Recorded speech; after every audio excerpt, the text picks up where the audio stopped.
Hi guys, welcome back to OCD Real Talk. Today we wanted to have a look at how real OCD can get and how it can confuse us between reality and OCD. And we're not talking about existential themes, although that can also mess up one's view of reality, of whether you're living or solipsism OCD, whether you're living in a dream, whether you're living in a simulation. So that's also, I mean, that comes in with this conversation as well. But essentially, trying to figure out, are my fears real or are they fake? And how convincing OCD is. So, who'd like to go first? Very fast. So for me, most recently, my more recent theme was health OCD. And with that one, I struggled even more so than with previous ones with trying to work out if it was real or not. And that's because the level of physical sensations I was experiencing, in my mind, that couldn't possibly have been caused by OCD because it was just so real. It like I know all themes feel real, and I've had every popular theme that you can think of, but with the health, I've never had those kind of really intense physical symptoms. And I think that's why that one latched for me so much, because I'd got to the point with all of my kind of taboo themes where I was not trying to work it out anymore. I was going, if it is, it is. If it's not, it's not. And then doing the work in the background.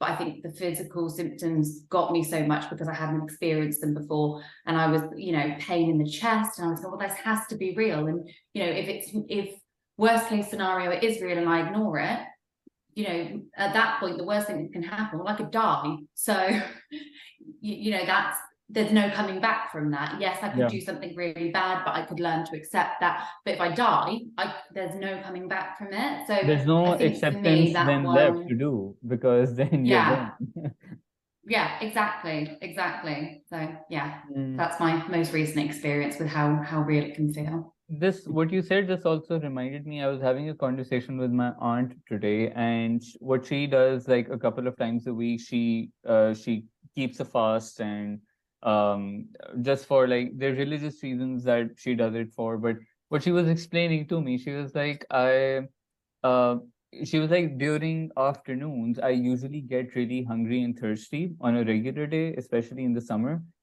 But she said, whenever I keep a fast, I don't feel any of that. So she said it's just and she said to me that means it's a mindset thing. Like if I have Yeah. the mindset that I just have a fast, then I have that acceptance as well that, hey, I can't eat anything. But when you know you Mhm. have the option to eat and drink, then it's like, I really need it. I can't survive without Yeah. it here right now. So I mean, mindset, and that's where the mindset comes in, where it can feed into these tiny little things in life as well, but also big fears that come with OCD. Mhm. Yeah, I'd say personally for me, when I had sensory motor OCD, and it was really just, um, I guess at its most difficult, I thought that if I didn't stop making myself breathe, that I would die. That if I didn't like do it, that I would end up dying. And so I constantly did that. And I also thought that maybe I had asthma or I had problems with my lungs. And I was just so convinced that if I stopped that the interesting thing about it for me too is I had kind of attached it to other themes. I had thought that if I had a panic attack also, so I really controlled my breathing all the time. And I thought if I have a panic attack, it'll cause me to go into a deep depression and then I'll end up killing myself. So I was attached to the idea that if I didn't stop manually breathing, I was either going to die that way or I was going to die because of my depression would force me to end up killing myself through, a different theme, right? That one is really big for me. Also, saliva. I was constantly swallowing my saliva all the time, and I thought that I was damaging my throat. I thought that I wasn't going to be digesting food well. I felt like at times I was being choked almost. It felt like someone was choking me because I was just constantly swallowing my saliva nonstop, and it was all I could think about. And it it's really interesting how much it can gravitate in that direction, you know. And the more you try to figure it out, the more it just finds a way to hide or move to a new spot. And as much as you get reassurance for it, like for example with like ROCD, you know, your partner can tell you they love you and they can hold your hand and they can give you affection and they can be there for you, but you still in your mind, no matter how much they do it, think that they're cheating on you, that they don't like you, that they don't give you love, that they don't care about you. And it's pretty crazy how it can just be so it's just so real, you know. You can't figure your way through it. It just doesn't work. I think a key thing to remember is OCD is probably the best con artist ever. I mean, within a matter of seconds, it can convince you that this is real and all the progress that you made is all out the window, all a waste of time, and you're back to square one. And it can mimic symptoms as well. So, especially with sensory motor, if you didn't want to feel that way, if you didn't want to focus on that sensation, then it's going to mimic that. Same with anxiety. Let's say I didn't want to have a panic attack at this specific event, and then it's going to bring that on. It's going to test you. It's going to push your limits. But yeah, it's just how it can within a matter of seconds, just boom, back to square one. This is real. Or with me, it would find, if I talk about real event false memory OCD, it would find something else so quick.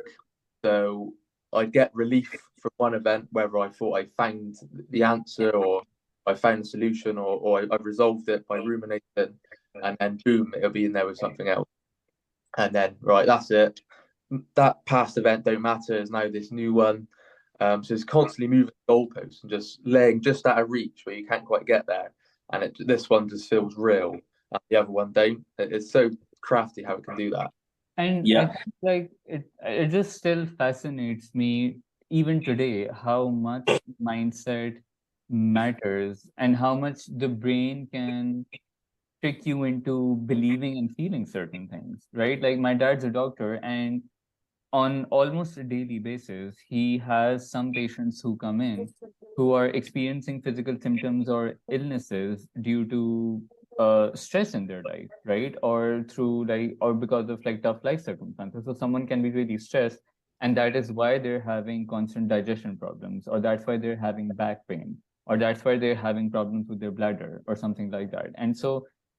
And like even when you look at OCD and even with some compulsions, by the way, so let's say confessing, and Sam, maybe you might be able to relate to this. Like when you confess, and it's coming from that notion of that I need to get things off my chest, otherwise I won't be able to cope, right? So when you talk to someone about it, when you confess, when you compulsively vent, you get that I mean, when you talk about mimicking, right? You get that physical sensation of something physically being lifted off your chest. Or when people who are stuck in the past, right? And they're trying to dig deep into their past, they almost get that physical sensation of actually digging through their feelings and digging through their memories of getting to the root thing. And they actually get that sensation that there's something deeper that I need to extract. So it's funny how even compulsions, mental compulsions like that can also mimic physical sensations that way. Mm.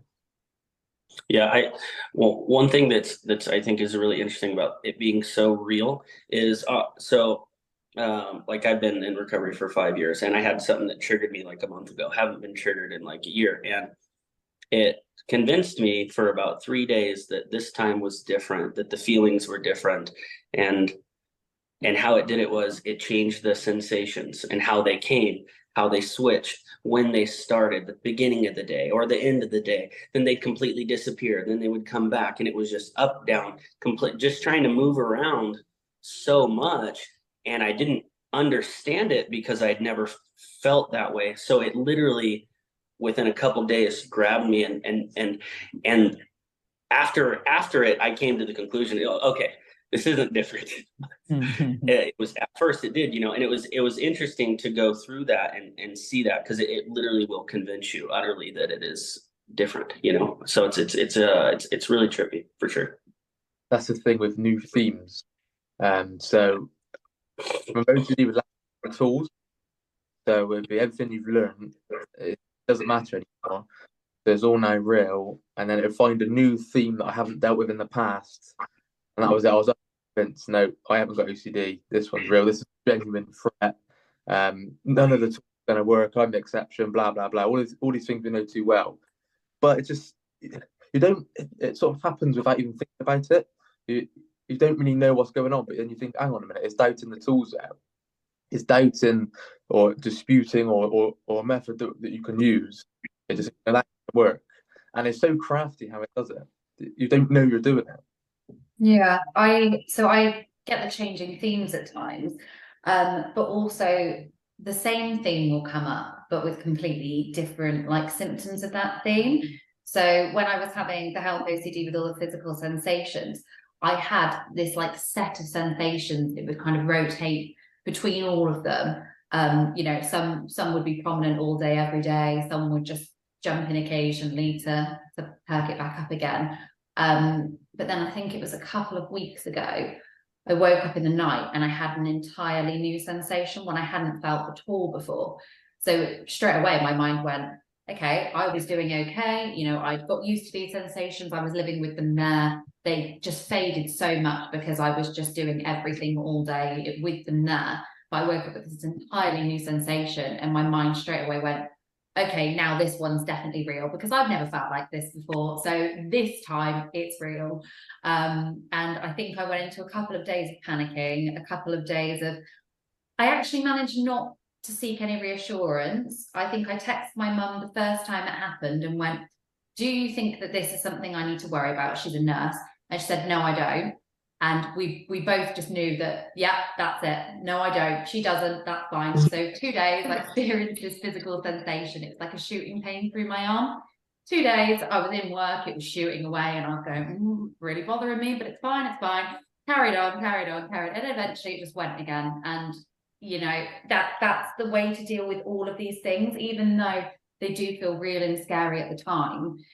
If we let them, they always become a bigger problem. Whereas, you know, now I can have things come in and they'll kind of latch on for a couple of days, and, you know, I'll feel quite uncomfortable. But as long as I don't feed that cycle, it will usually just dull on its own, because it's not getting the reaction it wants. The fear's not there.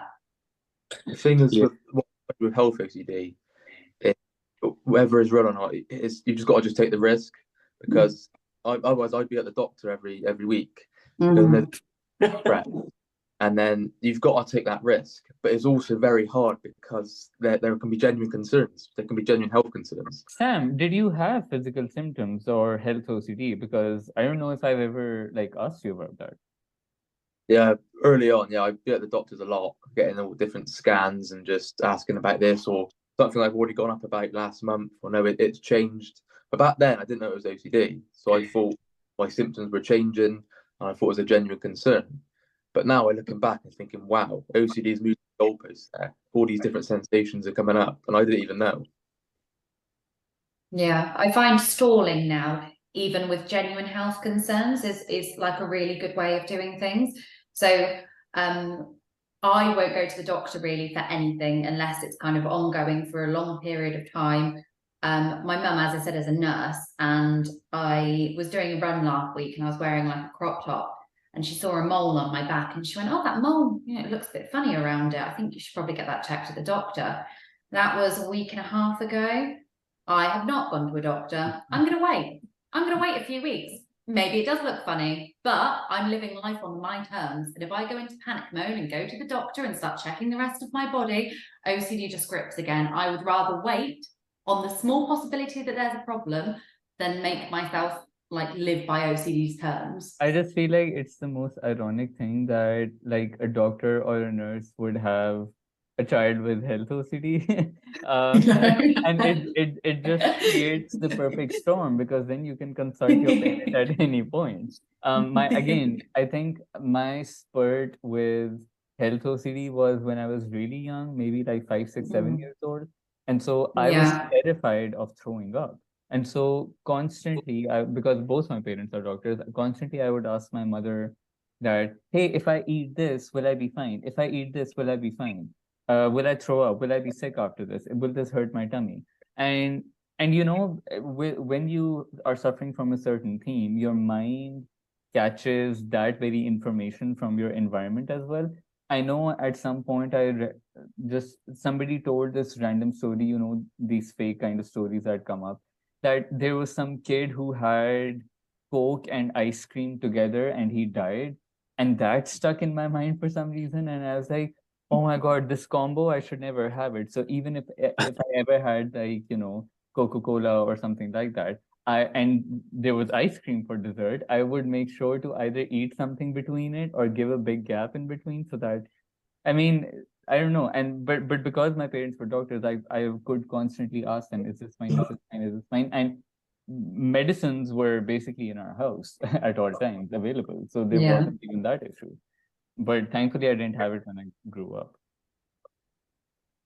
Yeah, I would say one thing to look at too with like OCD's ability to make things super real is, you know, as soon as you sometimes can become used to a sensation or something uncomfortable, it'll move the goalpost and you know change it completely, and then it'll scour your mind and try to find anything and everything. It's like, oh, hey, do you maybe have this little tiny fear that you had from this long time ago? Oh, let's talk. Oh, and it'll just try to, it'll keep trying to pull, and you'll see yourself.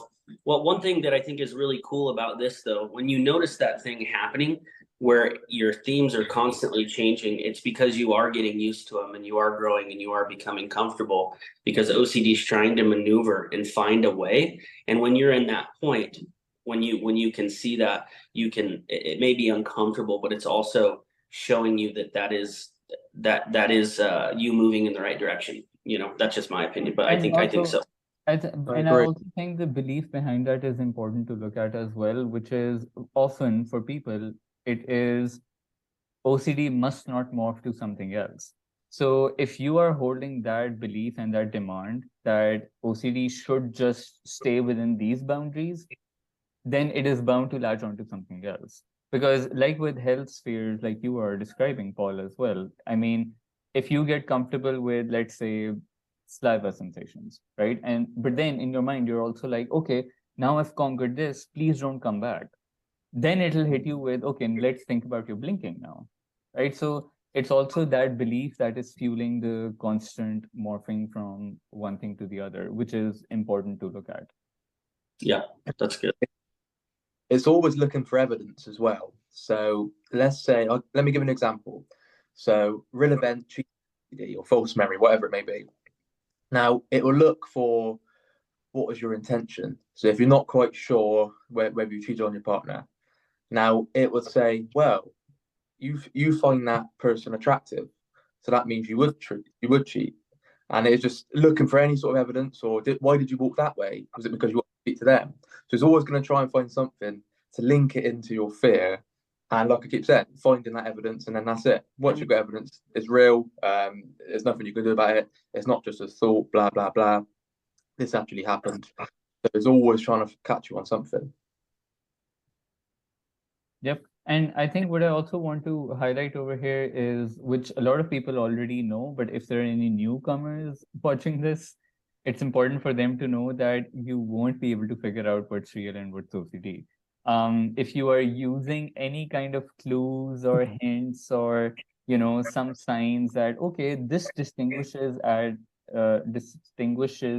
it as OCD and this makes it real, it won't stick for that long, because immediately there will be a rebuttal from OCD not size side to there will be a rebuttal to be like, no, but what if this is real? No, but you need to give it attention. No, this is not just OCD. You need to worry about this. Let's do this compulsion. Let's do that.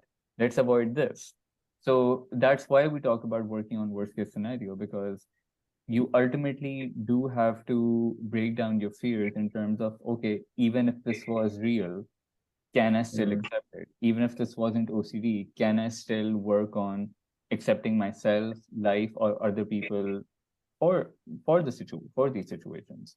So that's where because for a lot of people, it's very, especially if you're just starting out, they can get confused as to how working on worst case scenario goes hand in hand with acceptance and with not trying to distinguish what's real, what's OCD.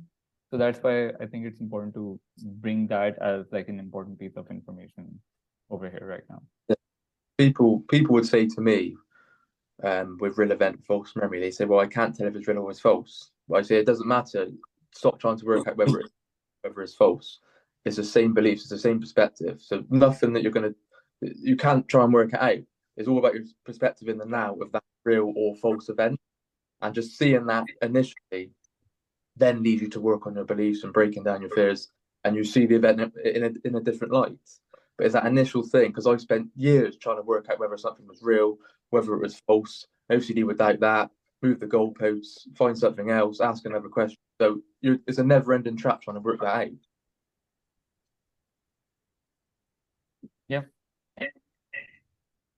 Just to elaborate on your point, Mel. Yeah, I was just pausing because I didn't want to take up space and wanted like somebody else to go if they wanted to. No, and I think that even with like distinguishing what's real and what's OCD, those compulsions can be very subtle as well. So we really have to look at what kinds of signs are we trying to look at to distinguish that, right? Because then we start also Googling things and we're like, oh, but normal people also think this. So if normal people think this, then this must be just OCD trying to fool me, right? And so we use very subtle, indirect ways of trying to distinguish that. But again, we can't highlight this enough. OCD will be extremely convincing to you. It will make you absolutely feel like it is real. And the more you try to reassure yourself that this isn't real, this is just a disorder. And again, also other subtle compulsions that come with it are like, no, but deep down I know what's real. No, but deep down I do love my partner. No, but deep down I know I really want to be with them and they're the best person ever for me. And those self-reassuring statements also obviously don't work, because if you are trying to highlight to people that, and I see this even on one-to-one calls, people are just very casually, they say like, no, yeah, I know. I mean, it's just a thought. I don't actually want to eat other human beings. It's just a thought, right? I had that call, by the way, the other day because there was someone who was afraid of being a cannibal. We laugh, right? But you can imagine how serious that must be, how real that must feel. No, exactly. definitely. No, absolutely. But it just like, but people say that very casually in conversation as well, that yeah, no, I don't actually want to do it. But it's just a thought. But no, but OCD is telling you that you actually want it. So you do have to go towards that fear. And then people would avoid even disputing out on paper, because if they write down on paper that I want to devour other human beings, it feels way too real. And they're like, no, I don't want to write it down. I don't want this to be like go any closer to it. The first time I disputed was a real event, false memory. And I remember I started writing it down and I wrote about half the sentence and then had a panic attack. And I was like, I'm not sure I can do this. Yeah, I did find it really hard writing it down initially. And that is because you've spent, at that point, I'd spent years and years and years pushing these things away, going, they're not real, they're not real, they're not real, they're just thoughts, they're not real. And then after years of doing that, to then write it down, it was like, oh, okay, it's all real, and it will just kind of hit me at once. But unless you actually do that work and do go to your worst case scenario, you're just going to spend your whole life coasting and just feeling kind of okay because you're not talking about it, but it's just going to keep coming back and getting you, which it did with me until I actually started working on it properly and Sam, to your taking it point, seriously. yeah, no, Sam, to your point, where you say that OCD is very crafty, we also become very crafty when it comes to getting reassurance, right? Because we then try like very subtle ways that, oh, no one will notice and things like that. And I sometimes, again, on one-to-one calls, like someone, for example, if someone has a fear of, let's say, stabbing their children, right? So, but they don't want to say it because it feels like a horrendous thing to even say out loud, right? So they will be using synonyms or trying to talk in very vague terms, right? They'll be like, oh, I had this like thought, about my Hurting my children. children. They'll say Yeah, hurting my children. yeah, or They doing wouldn't say something stabbing bad to my them. children or something like that. Yeah. Yeah. And it's very vague terms. And I'll say, hold on, you have to say it, because not even saying it is this slight comfort trap and this slight avoidance. Yeah. You And can't beat around the bush, can you? OCD. exactly, you can't. And as long as it's kind of like the word Voldemort, right? If you don't say it, the fear of it will be, stronger and more intense. So you have to also say it to take the like power out of it a bit. Gemma, you said when you first started disputing, you had a panic attack. Mhm. I bet you were scared of people reading your disputing notes. I was massively. I used to hide my disputing note. In fact, I wanted to rip it up. I wanted to burn it. But Nick told me that I wasn't allowed to do that. But I did still hide it for a long time. Now I'm pretty sure it lives on the fridge, and I sometimes take it out and use the paper in it as my shopping list. So if I left that in a trolley, that would be exciting for someone to read. But I honestly don't care. It's even binning it, and once if a binman might read it, and then just things like that. It's crazy when you think about how much of a hold it had on you. It's crazy. Paul, did you only have like sensory motor OCD and health OCD and physical symptoms, or did you have like any other ROCD or something like that where OCD was convincing you of other things? Yeah, I have so I'm actually experiencing ROCD a little right now. It's not like crazy, but I'm going through it a little. But I also POCD and harm OCD. I also used to have driving OCD, like afraid that I would kill someone with a car. Um, and then I've thought about killing people, like I said, harm OCD, killing other people or killing myself. So I've went through a few different ones. Did you ever experience that urge or like that feeling that, oh, maybe my hand is about to do something harmful to the other person, kind of thing? Dude, it's weird because so my harm OCD started where I used to think about trying to run people over with cars.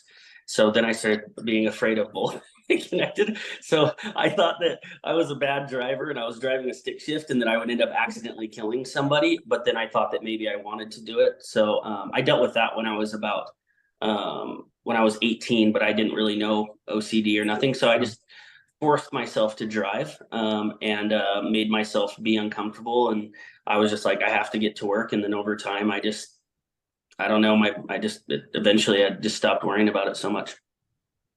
No, I find it really interesting how we unintentionally do things that actually make us better before we realize what OCD is. So I found myself before I knew I had OCD with my ROCD, which lasted for about 4 years. I found the way that I kind of got over that, slash maybe it just morphed to something else, but the way that I improved with the ROCD is I started thinking, well, what's the worst thing that could happen if this is true? We break up. But that was before I knew any of the tools. It was just my brain somehow went, well, I maybe just need to stop being so scared of that. So, do it. So I'd already kind of started taking myself to the worst case scenario with my OCD, which is why when I found this group and, I saw that that's kind of what it was all about, is accepting the worst case scenarios and things. I went, wow, yeah, this is right, because I know that has helped me before.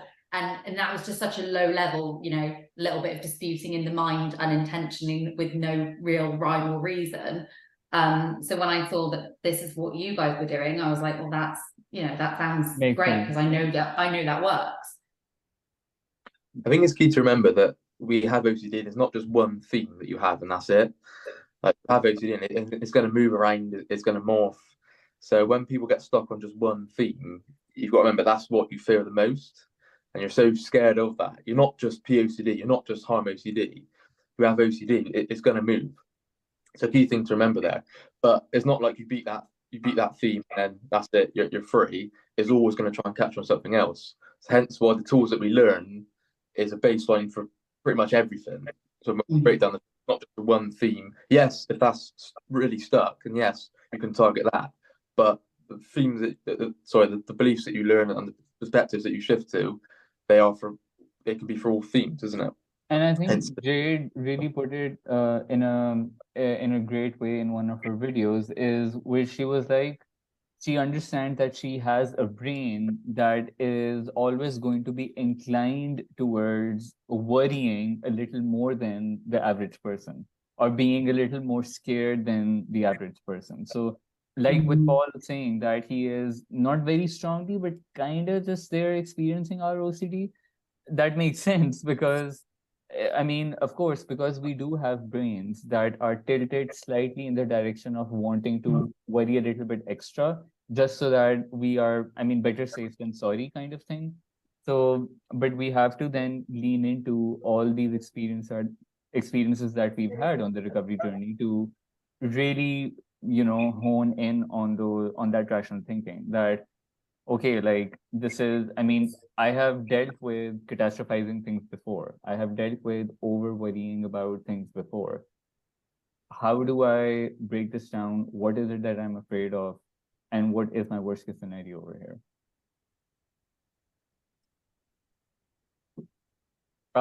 Since we have 4 minutes left, any last thoughts that anyone wants to add? I'm waiting for the talk from Paul. Oh, sorry. Go ahead. Go ahead, Paul. Yes, sir. I was just gonna say that trust the process. Like I know it sounds like it's hard to say trust the process, but like when you're in those really hard times, just lean towards being uncomfortable. And I think when you do that, then you'll find your way always back to rationality. That's just my opinion. Yeah. Yeah, and I can't highlight enough how real it's going to feel. Like, I know we spoke about it all video, but it's going to feel 100% utterly convincing that there's no way out. You've lost all hope. It is going to feel like that. You're going to feel really confused. You're going to feel like nothing else matters. This one's different. That is so important to remember.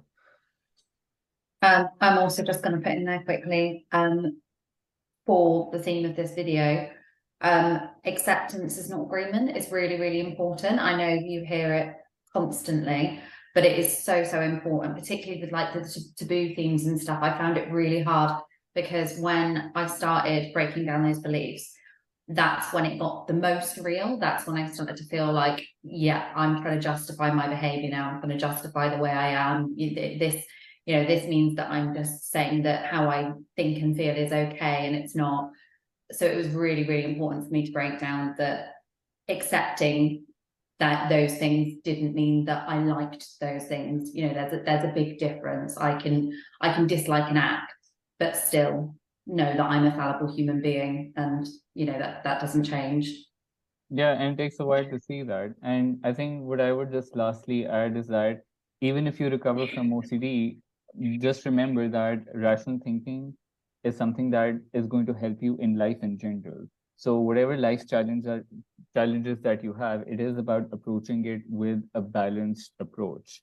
And like let's say if one of our parents suddenly passes away, of course it's going to be really hard, but we can also then learn to accept that scenario as well in our life, because it will be a real event that happens, and we can learn to see it as not the absolute biggest catastrophe in the world, because at least in this case everyone is going to pass away. So we can learn to think about things a bit more rationally.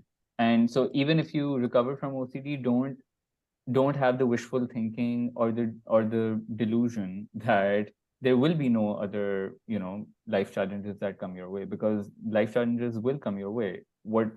Essentially what matters at the end of the day is how we approach those obstacles in life, not the obstacles themselves. Mic drop. Woo! Guys, really nice talking to you. I think we did a good video. This should get a lot of views. But we'll see you guys next week, hopefully. And if anyone has any topic suggestions, please send them our way. All right. Have a good rest of the Thank day. you. Bye. Bye.